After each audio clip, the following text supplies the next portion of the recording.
बड़ी खबर, एक तरफ कोर्ट में इमरान की गिरफ्तारी पर सुनवाई जारी है तो दूसरी तरफ पाकिस्तान के अलग अलग हिस्सों में हिंसा हो रही है। हिंसक घटनाओं की तस्वीरें भी सामने आ रही हैं। बड़ी खबर इससे जुड़ी ये है, इस वक्त इमरान की पार्टी एक बैठक भी कर रही है और ये बैठक शाह महमूद कुरैशी की अध्यक्षता में हो रही है। इस बैठक में आगे की रणनीति तय की जा रही है, यानी कि पीटीआई अब आगे क्या कदम उठाएगी इसी को लेकर ये मंथन चल रहा है, इसी रणनीति पर विचार विमर्श हो रहा है और शाह महमूद कुरैशी इसकी अध्यक्षता कर रहे हैं। सैयद जलालुद्दीन का रुख करते हैं। सैयद, ये बैठक और इससे जुड़ी हुई क्या जानकारी मिल रही है? साफ है कि रणनीति आगे क्या होनी है सुनवाई के बाद, इसे लेकर चर्चा हो रही होगी।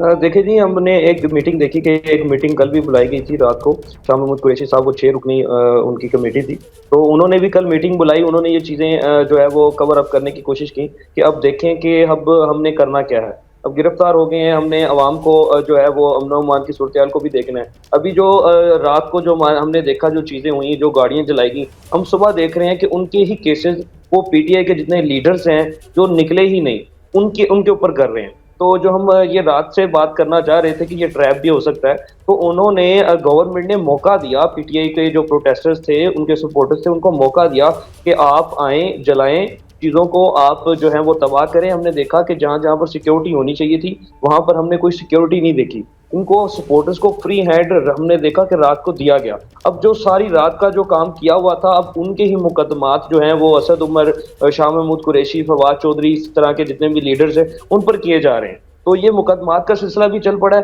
तो ये जो हम ट्रैप का जिक्र कर रहे थे, हमें सूरत यार उसी तरह की जो है वो नजर आ रही है। तो अब ये बिल्कुल मीटिंग इन्होंने बुलाई है कि अब चूंकि 14 दिन का रिमांड की जो है वो डिमांड कर ली गई है नैब की जानिब से, तो वो ये एक जो बनाएंगे अगला प्लान कि हम अगर 14 दिन की रिमांड मिल जाती है तो हम क्या करेंगे, नहीं मिलेगी तो क्या करेंगे। और दूसरा, केसेस के हवाले से भी वो मुशावरत करेंगे कि जो केसेस हैं, जो रात का ये जो सारा सिलसिला चलता आ रहा है, ये भी उनके ऊपर ही किए जा रहे हैं। तो इससे जो रिलीफ हासिल करने के लिए वो क्या है, वो हिकमत अमली इस जो मीटिंग में वो डिस्कस की जा सकती है। जाहिर है, यानी कि स्ट्रैटेजी आगे क्या रहने वाली है पीटीआई की, इसी को लेकर ये मंथन हो रहा होगा। ये बैठक महत्वपूर्ण हो जाती है जिसकी अध्यक्षता शाह महमूद कुरैशी कर रहे हैं। लेकिन इसी बीच सुनवाई भी जारी है। 14 दिन की रिमांड की मांग की बात भी की जा रही है एनएबी की तरफ से। देखना होगा कि आखिर कितने दिनों की रिमांड मिलती है इमरान खान की और क्या इस पूरे मामले पर होता है। स्टूडियो का रुख कर लेते हैं आशीष कुमार, अब आप कोई नया अपडेट देना चाहें और साथ ही मैं ये भी समझना चाहती हूं कि ये जो कहा जा रहा है कि ये एक स्ट्रैटेजी है पीटीआई के नेताओं की, जब हंगामा हुआ, जब इनके कार्यकर्ताओं ने हिंसक घटनाओं को अंजाम दिया,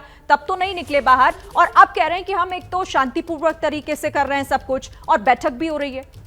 देखिए, ये तो शाह महमूद कुरैशी के एक दूसरा मैं आपको एंगल भी बताना चाहूँगा। बहुत समय से इन्होंने सपना पाला हुआ था इमरान खान के समय की मौका मिल जाए प्रधानमंत्री बनने का, तो मैं इसको एक दूसरे एंगल से भी देख रहा हूँ कि उनके पास तो एक अपॉर्चुनिटी है अपने आप को ग्रैंड लीडर साबित करने का पीटीआई में इमरान खान के बाद। तो ये बैठक जो भी की जा रही है निश्चित तौर पर इस उद्देश्य से की जा रही है कि अगर आज इमरान खान की रिमांड दे दी जाती है, जैसा लग रहा है कि रिमांड दे दी जाएगी, जो उन पर चार्जेस फ्रेम किए गए हैं और पाकिस्तान आर्मी की पूरी तरह से बैकिंग है, उसके बाद प्लान ऑफ एक्शन क्या हो। एक बड़ा अपडेट मैं आपको दे दूं कि इस बीच इस खतरे को देखते हुए कि हो सकता है आज पोस्ट नून हालात कल से जिस तरह से बिगड़ते हुए दिख रहे हैं और ज़्यादा स्पाइरल हो जाए और ज़्यादा बिगड़ जाए, लाहौर में कुछ भारतीय खिलाड़ी गए हुए हैं गेम्स में पार्टिसिपेट करने के लिए। उनको बाकायदा भारतीय उच्चायोग की तरफ से, ऐसा हमें पाकिस्तानी सोर्सेज ने जानकारी दी है, कि उनको कह दिया गया है कि वो जल्द से जल्द लाहौर से वापस भारत लौट आएं। तो ये एक बड़ा कदम भारत ने उठाया है। अपने नागरिकों को, जो खिलाड़ी वहां पर गए हुए हैं गेम्स में हिस्सा लेने के लिए, उनसे कहा गया है कि वो तुरंत हालात को देखते हुए वहां से छोड़ करके वापस भारत लौट आए। जाहिर है, क्योंकि सिचुएशन जिस तरीके की दिखाई दे रही है वो तो यही इसी तरफ इशारा कर रही है कि पाकिस्तान में अभी हालात सुधरते हुए तो फिलहाल दिखाई नहीं दे रहे हैं। और जैसा आशीष भी कह रहे हैं कि अभी देखना होगा कि दोपहर बाद जब इस सुनवाई हो जाएगी उसके बाद किस तरीके से स्थिति बिगड़ती है या फिर उसे कंट्रोल करने की कोशिशें क्या होती हैं। कर्नल दानवीर, जो आशीष कुमार ने यहां पर कहा, आपको भी लगता है कि मौके को भुनाने की कोशिश अब पीटीआई कर रही है, खासतौर से शाह महमूद कुरैशी? अब बिल्कुल नेचुरल सी बात है कि जब इस तरीके का बहरान मचा हुआ है और उनको लग रहा है कि ये पूरा का पूरा मामला उनके फेवर में जा रहा है, उनके लीडर की पॉपुलैरिटी बढ़ रही है और इस चीज़ को पक्का बुनाने की कोशिश कर रहे हैं, इसमें कोई दो राय नहीं है। और जैसा आशीष बता रहे थे कि हमारे कुछ खिलाड़ी गए हुए हैं लाहौर में, लाहौर के अंदर इंटरनेशनल ब्रिज कंपटीशन चल रहा है। ब्रिज एक ताश का एक गेम होता है, और वहाँ पर हमारे कुछ खिलाड़ी गए हुए हैं। और जिस तरीके के हालात लाहौर के अंदर हमको देखने को मिल रहे हैं, तो अपने जो खिलाड़ी हैं उनकी जान सलामती भी कहीं ना कहीं क्वेश्चन मार्क में है। तो वो ये बहुत अच्छी हिदायत है कि वो अपने आप को उधर से एक्सट्रिकेट करके और वापस आ जाए या वॉटेवर। तो ये सिचुएशन अब आगे जैसा बता रहे थे कि शाम को और गंभीर हो सकती है, इसके ऊपर नजर रखने की बहुत बड़ी आवश्यकता है। ठीक है। जैसे ही घड़ी का काटा दोपहर 2:30 पे आए, बबीता जी का दिल सास बहू साजिश के लिए मचल जाए।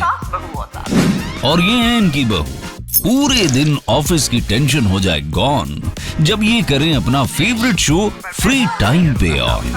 इनकी तरह आप भी देखिए अपना फेवरेट शो अपने टाइम पर और डाउनलोड कीजिए एबीपी लाइव ऐप अपने स्मार्ट टीवी पर।